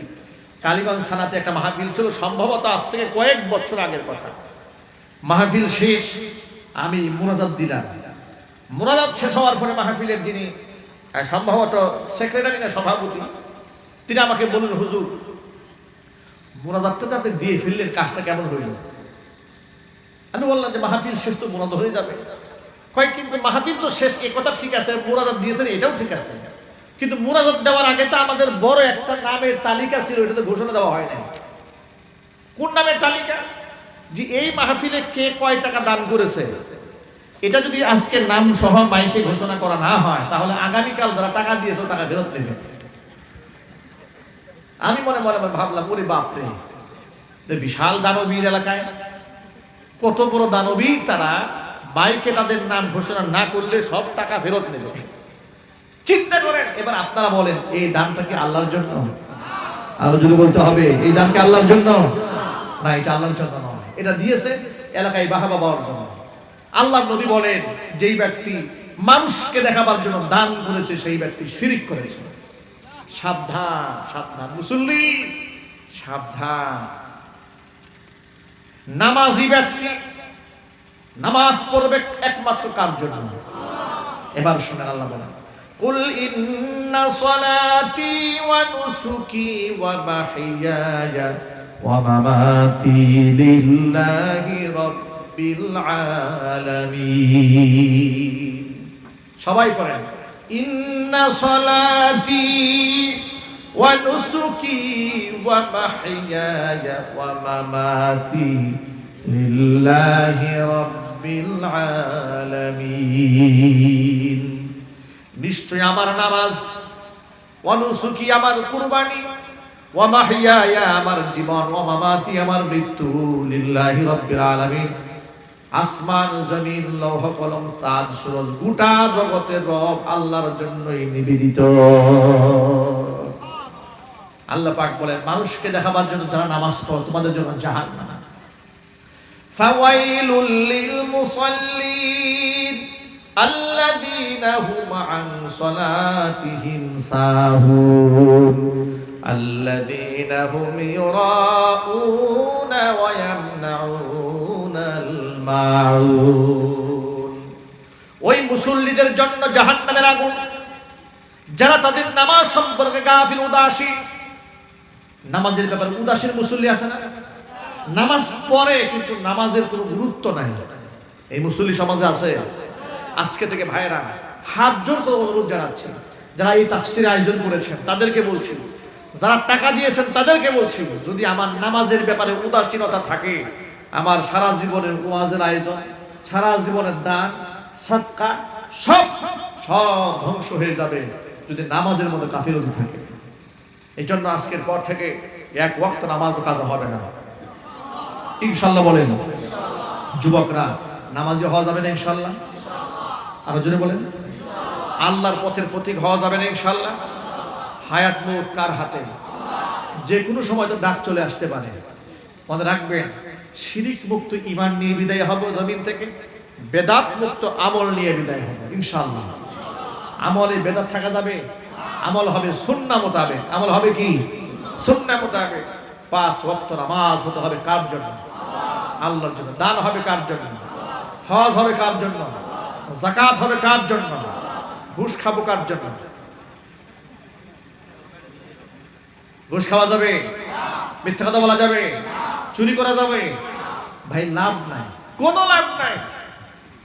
আমি কথাটা কতবার যে মানুষকে বলেছি যে ভাই, ঘুষ খেয়ে অবৈধ টাকা ইনকাম করে কোটিপতি যারা হয়েছেন তাদেরকে অনুরোধ করে বলি, নীরবে নিবৃত্তে আপনি আপনার ছেলেকে মেয়েকে ডাক দিয়ে একদিন রুমে জিজ্ঞেস করবেন যে বাবা, আমি আমার জীবিকা নির্বাহের জন্য সরকার থেকে কিংবা আমি আমার অফিস থেকে যা পাই জাস্ট এনাফ, যথেষ্ট আমার জীবিকা নির্বাহের জন্য। একমাত্র তোমাদের সুখের চিন্তা করে আমি গাড়ি বাড়ি মিল ফ্যাক্টরি ইন্ডাস্ট্রি করেছি, মানুষের হক নষ্ট করে। অতএব কাল কিয়ামতের মাঠে যদি জাহান্নামের ফয়সালা হয়, এই কারণে তোমাদের সুখের চিন্তা করেই তো আমি করলাম। জাহান্নামের ফেরেশতাদের বাড়ির কিছু ভাগ তুমি কি নিবা? তখন দেখবেন যে আপনার স্ত্রী বলবে মাফ চাই, আপনার মায়ের আপনি খাইয়েন। কথা কন না, ঠিক কিনা? স্ত্রী বলবে আমি কি বলেছিলাম নাকি যে হারাম ইনকাম করে আমাদেরকে খাওয়ান? ছেলে বলবে আমরা তো আপনার হারাম ইনকাম চাই নাই, আপনি দিলেন কেন? ফেরেশতার পিঠে আমরা খাইতে পারবো না, আপনার একা খাইতে হবে। সুতরাং আমার কবর যেহেতু আমি যাব, আমার মায়ের যেহেতু আমি একাই খাবো, কেউ ভাগ নেবে না। সুতরাং অবৈধ ইনকাম করে আমার জীবিকা নির্বাহের কোনো দরকার আছে? আর চিল্লাই বলে। আর হারাম খুরদের সন্তানরা বাপ্পার কথা মনেও রাখে না। হারাম খুরদের সন্তান বাপ্পার কথা মনে রাখবে না। আপনি আজকে মরবে, কালকে আপনার কবর মিটাই দিয়া পারলে ওর উপর বিল্ডিং উঠাবে। কথা বলেন ঠিক কিনা? গাজীপুরে জমির জামার তো অনেক দাম বেড়েছে, আপনারা জানেন। ইন্ডাস্ট্রিয়াল এলাকা, 1% জায়গার উপরে কত দাম হয়েছে জায়গা, 50 লক্ষ টাকা শতাংশ হয়েছে শহরের জায়গাগুলা। এক ব্যক্তি নামাজ পড়ে আমাকে এসে একদিন বলে, হুজুর একটা মাসআলা জানতে চাই। কি মাসআলা? দৃষ্টান্ত দিয়ে রাখার মতো। কি মাসআলা? যে আমার যে ঘর, আমার যে বাড়িটা একদম শহরে মেইন রোডের সাথে, এখানে আমার রুমের পাশে আমার বাবার কবরটা আছে। এই কবরটা থাকার কারণে আমার বাড়িটা আমি ছাপ দিতে পারতেছি না ডান পাশ থেকে। আমি কি আমার এই বাবার কবরটা অপসারণ করে পাবলিক গুরুস্থানে দাফন করতে পারবো না? অত যে লোকের কবর স্থানান্তরিত করতে চাচ্ছে সেই ব্যক্তি শত শত বিঘা জমির মালিক ছিলেন পৃথিবীতে। শত শত বিঘা জমির মালিক, তার শোয়ার জায়গা নাই কবরে। তার সন্তানটা চিন্তা করছে কবর থেকে উঠাইয়া পাবলিক গুরুস্থানে কবর দেবে, যাতে করে ওই কবরের জায়গাটার মধ্যে বিল্ডিং করে ছেলেরা থাকতে পারে। পৃথিবীর বাস্তবতা এটা। আমি এই কথাটা শুনে আমি দীর্ঘ সময় তার চেহারার দিকে তাকিয়েছিলাম আর মনে মনে ভাবতেছিলাম, দেখতে তো মানুষের মতোই লাগে, তোকে একটা আস্ত জানোয়ার। কথা বলেন না ঠিক কিনা? আপাতত মস্ত দেখতে তো মানুষের মতো। এই প্রস্তাবটা সে দিল কেমনে? যে আমার বাবার কবরটা এখান থেকে ট্রান্সফার করে পাবলিক গুরুস্থানে দিয়ে দেয় বিল্ডিংটা বাড়াবার জন্য। এই মাসআলা সে জিজ্ঞেস করলো কেমনে? এই প্রশ্নটার ভিতর থেকে আসলো কি করে? মানুষ কত জানোয়ার হতে পারে চিন্তাও করতে পারবেন না আপনি। এটাই পৃথিবীর বাস্তবতা ভাইয়েরা। এই জন্য সময় থাকতে সাবধান হয়ে যাবে। আমার কবরে আমাকে একাই যেতে হবে, আমার হিসাব কিন্তু আমাকেই দিতে হবে। কথা বলেন ঠিক কিনা? কোনো হারাম খাওয়া যাবে, সুদ খাওয়া যাবে, ঘুষ খাওয়া যাবে, মিথ্যা কথা বলা যাবে? আল্লাহ তাআলা হেফাজত করে। নামাজ হবে কার জন্য? আল্লাহ যেন 5 ওয়াক্ত নামাজি বানান। জোরে কোন আমিন। মুখের দাড়ি যুবকরা রেখে দেবে কার জন্য? দাড়ি থাকবে তো ইনশাআল্লাহ। কার মুখে দাড়ি থাকবে হাত দেখতে চাই। আল্লাহ তাআলা কবুল করেন। জোরে কোন আমিন। মা বোনদেরকে পর্দা করবো, আমরা বলি ইনশাআল্লাহ। ভাইরা বোনেরা, দেশ এবং বিদেশের অসংখ্য ভাইরা এবং বোনেরা আমার কাছে বিভিন্ন মাহফিলের বাহিরে প্রশ্ন করেন। বিশেষ করে যখন রমজান মাস আসে তখন প্রশ্নটা মহিলারা এবং পুরুষরা বেশি করেন, ঠিক কি না? কোরআন, হাদিস এবং ফিকহের কিতাবের রেফারেন্স সহ আমি তাদের সেই প্রশ্নের আঙ্গিকে একটা বই লিখেছি জবাব সহকারে। আধুনিক পদ্ধতিতে রমজানের মাসাইল নাম দিয়েছি। এর পেছনে কারণ হলো অনেক নতুন নতুন মাসআলার উদ্ভাবন হয়েছে এই লেট, যে রোজা রেখে ইনহেলার ব্যবহার করা যাবে কিনা, শ্বাসকষ্টের রোগী স্প্রে ব্যবহার করতে পারবে কিনা, রোজা রেখে ইনজেকশন পুশ করা যাবে কিনা, টিকা নেওয়া যাবে কিনা, রক্ত দেওয়া যাবে কিনা কিংবা রক্ত নেওয়া যাবে কিনা, স্যালাইন পুশ করা যাবে কিনা, এই সমস্ত ইম্পর্টেন্ট বিষয়গুলোকে আমি কোরআন, হাদিস এবং ফিকহের কিতাবের রেফারেন্স সহ এর মধ্যে তুলে ধরার চেষ্টা করেছি। মা বোনদের পবিত্রতার কিছু মাসালা আছে না, যেগুলো অনেক সময় পুরুষকে জিজ্ঞেস করা যায় না, কিন্তু এর সাথে তার ফরজ ইবাদতের সম্পর্ক। এই বিষয়গুলোকে রমজান মাসের আঙ্গিকে কোরআন, হাদিসের ফিকহের কিতাবের রেফারেন্স সহ আমি লিখেছি। স্টেজে কি বই আছে নাকি? সামনে গেটের সামনে গাড়িতে আমার বইগুলো রাখা আছে। যাদের সুযোগ হয় মাত্র 100 টাকা দাম কিতাবটার। আল্লাহ পাক যেন মুসলিম উম্মার হেদায়েতের জন্য কিতাবটি কবুল করেন। যাদের সুযোগ হয় 100 টাকা করে বইটি নিয়ে যেতে পারেন ইনশাআল্লাহ। আর বইয়ের পেছনে আমার একটি হোয়াটসঅ্যাপ নাম্বার দেওয়া আছে, এটা পার্সোনাল নাম্বার।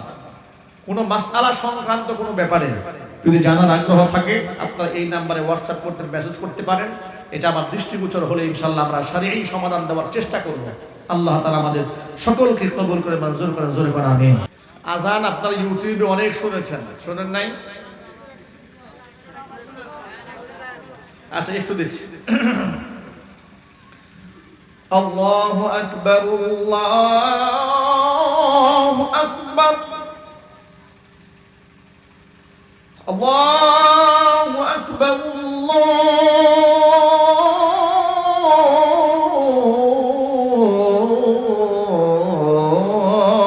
আল্লাহু আকবার।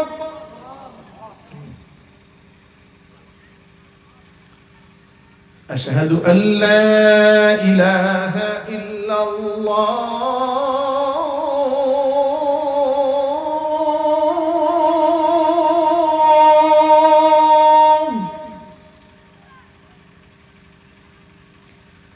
আশহাদু আল্লা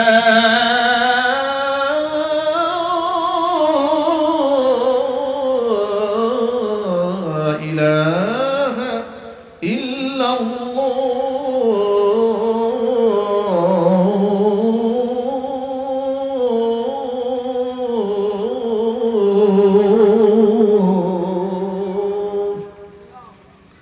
আজানের এই ধ্বনিটি মারহুম কারি উবাইদুল্লাহ রাহমাতুল্লাহি আলাইহির কণ্ঠে রেডিও টেলিভিশনে শিশুকাল থেকে আমরা শুনেছি, ঠিক না? মারহুম এই কারি দুনিয়া থেকে বিদায় হয়েছেন। আল্লাহ পাক তাকে জান্নাতুল ফিরদাউসের সুউচ্চ মাকাম দান করে, জোরে বলেন আমিন। রাতের আধারে এই গভীর রজনীতে এই পুরো আজান দেওয়া উচিত নয়। মাইকের আওয়াজ অনেক দূরে চলে যায়, মানুষ বিভ্রান্ত হওয়ার সম্ভাবনা থাকে। তার একটু সামান্য শুনিয়েছি, এটা শুধুমাত্র আপনাদের হৃদয়ের যে তামান্না আছে, ইউটিউবে অনেক শুনেছি, একটু বাস্তবে শুনি। এই তামান্না মেটাবার জন্য একটুখানি শুনিয়েছি। আল্লাহ রাব্বুল আলামিন এতক্ষণ পর্যন্ত আপনাদের সামনে আমি যে আলোচনাগুলো করেছি, সবার আগে আল্লাহ পাক আমাকে, আমার ভাইদেরকে, মা বোনদেরকে সকলকে আমল করার তৌফিক দান করে, জোরে বলেন আমিন। চেয়ারম্যান সাহেব কিছু বলবেন? ভাই কিছু বলবেন? আর কারো কিছু বলার আছে? আল্লাহুম্মা আমিন।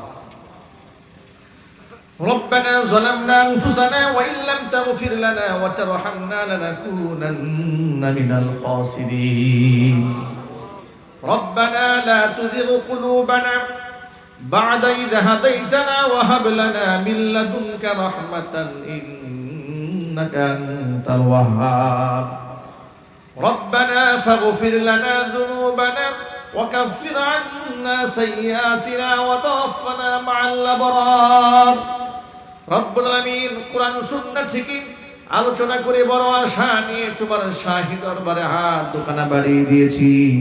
মেহেরবানি করে আলোচনার ভুল বেয়াদবি ক্ষমা করে সওয়াবের হাদিয়াটুকু কবুল করে মঞ্জুর করে সোনার মদিনায় নবী পাকের রওজা মুবারকে পৌঁছিয়ে দাও।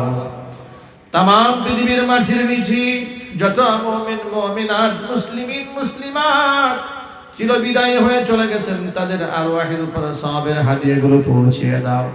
আমাদের মা বাপ যাদের দুনিয়ার জমিন থেকে চলে গেছেন, মা বাবার কবরগুলোকে জান্নাতের টুকরায় পরিণত করে দাও। আত্মীয় স্বজনের কবর আযাব কিয়ামত পর্যন্ত বন্ধ করে দাও। রব্বুল আলামিন টাকা দিয়ে, পয়সা দিয়ে, বুদ্ধি, শ্রম, সময় দিয়ে এই জান্নাতের বাগান যারা সাজিয়েছেন, দূর দরাজ থেকে যারা শোনার জন্য এসেছেন, খালি হাতে কাউকে ফিরিয়ে দিও না, সকলকেই বেগুনা মাসুম বানিয়ে দাও। রব্বুল আলামিন এই সংগঠনকে তুমি কিয়ামত পর্যন্ত কবুল করে নাও। পর্দার অন্তরাল থেকে মা বোনেরা বয়ান শুনেছেন, মা বোনদেরকে মাফ করে দাও। নিঃসন্তানী মাকে সন্তান দান করো। স্বামী স্ত্রীর মধ্যে মহব্বত না থাকলে মেহেরবানি করে মহব্বত পয়দা করে দাও। রব্বুল আলামিন আমাদের সন্তানদেরকে হাফেজে কোরআন, আলিমে দ্বীন হিসেবে কবুল করে নাও। কিয়ামতের দিন মুসিবতের সময় এই দোয়া আমাদের সকলের জন্য নাজাতের জরিয়া বানিয়ে দাও। রব্বিরহামহুমা কামা রব্বায়ানি সগীরা, রব্বিরহামহুমা কামা রব্বায়ানি সগীরা। تقبل منا إنك أنت السميع العليم وتب علينا إنك أنت التواب الرحيم. سبحان ربك رب العزة عما يصفون وسلام على المرسلين والحمد لله رب العالمين. واجعل آخر كلمتنا عند الموت لا إله إلا الله محمد رسول الله.